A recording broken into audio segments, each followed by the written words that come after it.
Inner Circle, Dark Order, Best Friends, Triangle, Elite Team, Taz, Nightmare Family. AEW factions. There are way too many, you could fill a ferry. AEW factions. I ran out of time, so I couldn't do the song properly.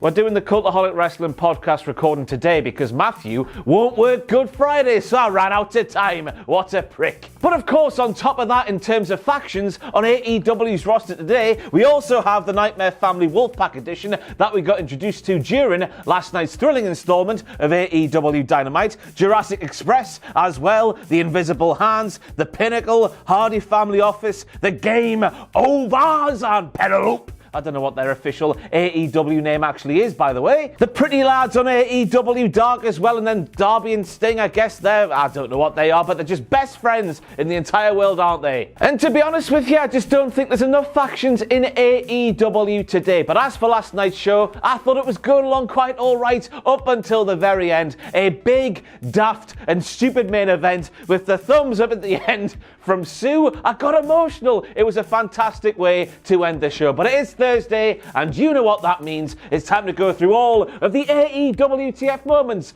from a pre-recorded and heavily edited episode of AEW Dynamite.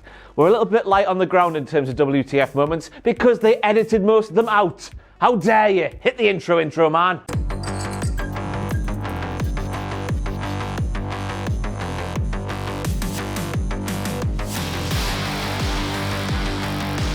So after we got through a really solid professional wrestling match, I tell you, it was so fundamentally sound. Where, of course, Christian Cage got his first victory on AEW Dynamite.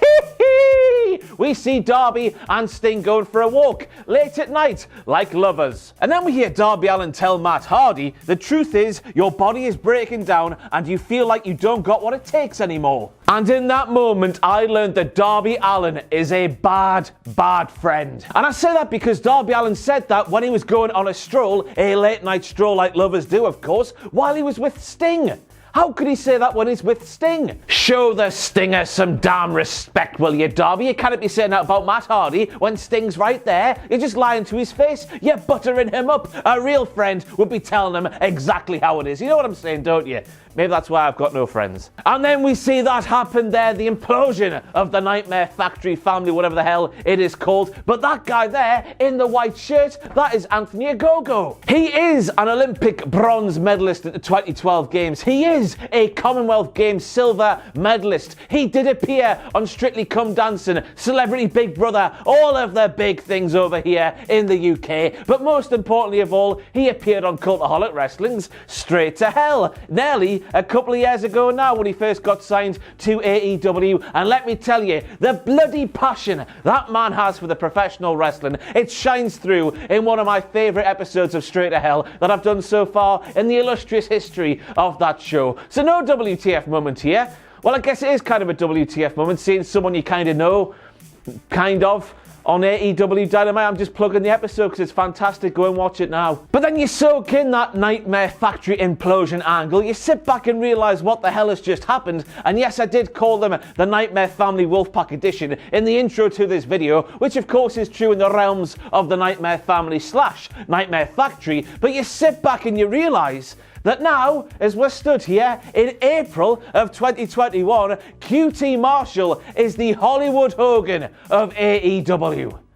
That's a thing now. QT Marshall is the dastardly leader of a faction that will presumably grow into an army of hundreds, just like the NWO did way back in day. Is that the biggest WTF moment ever? QT Marshall? What the hell's going on? And of course, I've got to make this promo here where Ethan Page would say one line, Scorpio Sky would say the next, then Ethan, then Scorpio, then Ethan, then Scorpio, and so on. It's a huge WTF moment, I tell you. And that's because I reckon they're thinking us saying things in synergy like this, we look cool and badass and in sync, but not like Justin Timberlake, in sync like a well-oiled machine. But in reality, I was sat there watching that promo last night and all I could think of was the WTF moment of those two lads there working out that promo before it was shot. Just imagine, right, Ethan Page going, yeah, Scorpio, I'll say this, right, and then you say that, and then Scorpio's like, yeah, I'll say that, but no, you say this and then I'll say that, and that'll be really badass and cool. What a pair of nerds, I tell you. Now, if they were trying to be those kind of heels, I wouldn't be standing here making that promo a WTF moment. But there was no sort of irony in their delivery, so I think they just looked like a pair of tits. At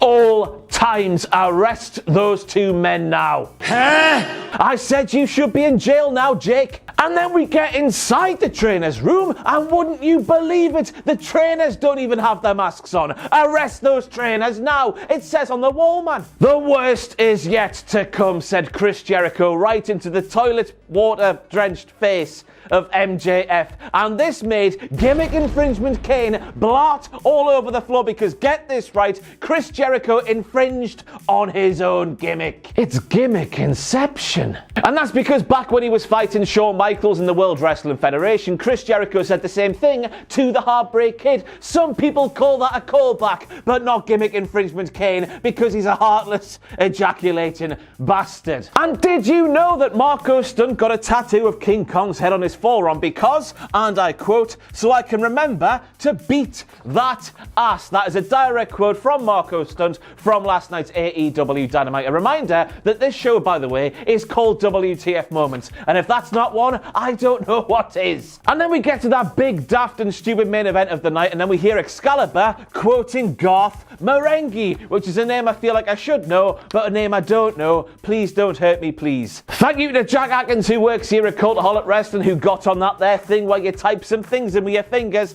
and he sent me a message basically this morning, and he said that when Excalibur said, "I know writers who use subtext and they're all cowards," and that's a WTF moment because of reasons. And then the references, they kept flying in because Jim Ross, he saw that scene there and he called that scene a box of gimmicks by gold. And of course, yet again, that is a thing that happened on last night's Dynamite, and a thing I feel compelled to speak about here today, but also a thing I'm not quite sure what to say about, so I will say sacrifice. Which of course is what Bruce Pritchard says when he's doing his Jim Ross impersonation. It's just so random, isn't it? And then to continue the references from old people speaking about professional wrestling, we all know that anybody who comes out of a box is instantly over. And that's exactly what Kris Statlander did during last night's Dynamite in that moment there, in one of the most fantastic and stupid, just a fantastic thing, wasn't it, returns I've seen in recent professional wrestling history. It's just the way she's sort of not there, and then boop, I'm there, bosh,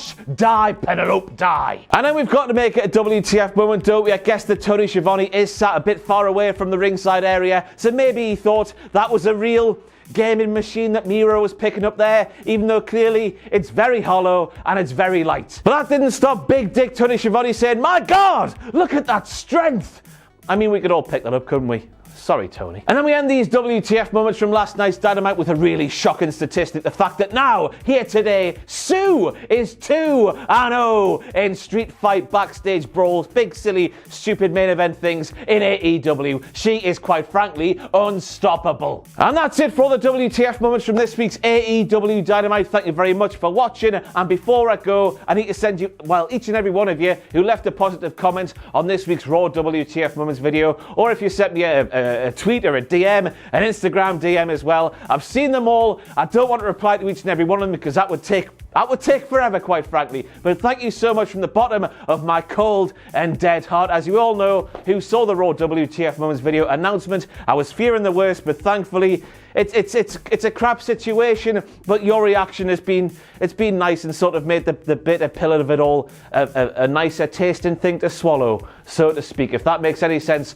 whatsoever. But just in case you did miss the announcement, here it is in full. I'll just play it now, so just in case you don't know what's going on, you will do now. So thank you for your time. I'm stuttering now, so it's time to end the video. There's the announcement there. Thank you. And just before I go today, I've got some unfortunate news to tell you, and that's the news that the Raw WTF Moments videos, the SmackDown WTF Moments videos, and the AEW Dynamite WTF Moments videos, they will be coming to an end with the SmackDown after WrestleMania 37 video. It's not a decision we as a company wanted to make. It's not a decision I want to make. I'm not sick of making the videos. I still love making the videos, and I still love the fact that after 5 years, some people still watch them. But the horrible, sort of brutal fact of the matter is the viewership has declined to the point where we've been making a massive loss.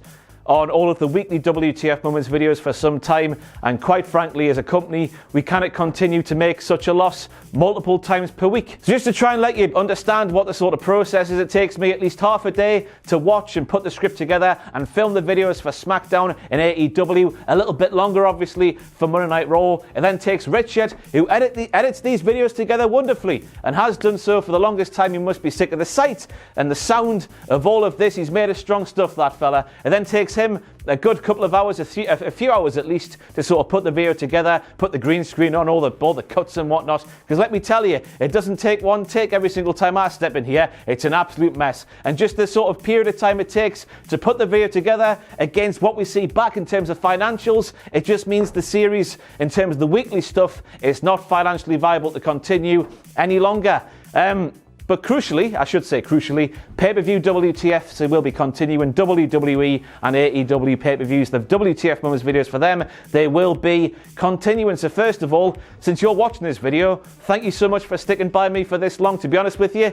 I mean, I was told at the start people will be bored of me after 2 weeks. It's been 5 years. Thank you very much. But I guess also to obviously you people watching this video who have stuck by the weekly stuff, I'm very sorry, because it's clear that I've done something to sort of drive away the viewership after all this time and just sort of make these videos not doable anymore. It just doesn't make, it's a horrible crap reality, but it doesn't make financial sense for us to be making such a loss multiple times per week. So there's the news. I think I'm going to take a bit of a hiatus from social media, because no doubt I'll be getting it in the neck from people who see taking away stuff as in, boo, the bad company taking it away from us because they want to, boo. It's not because we want to. I would love to continue doing this. I still enjoy doing them multiple times per week. It's just the financials and everything going on. It's just like we need to make a decision, and I could be doing things that make more money for the channel. It's as simple as that.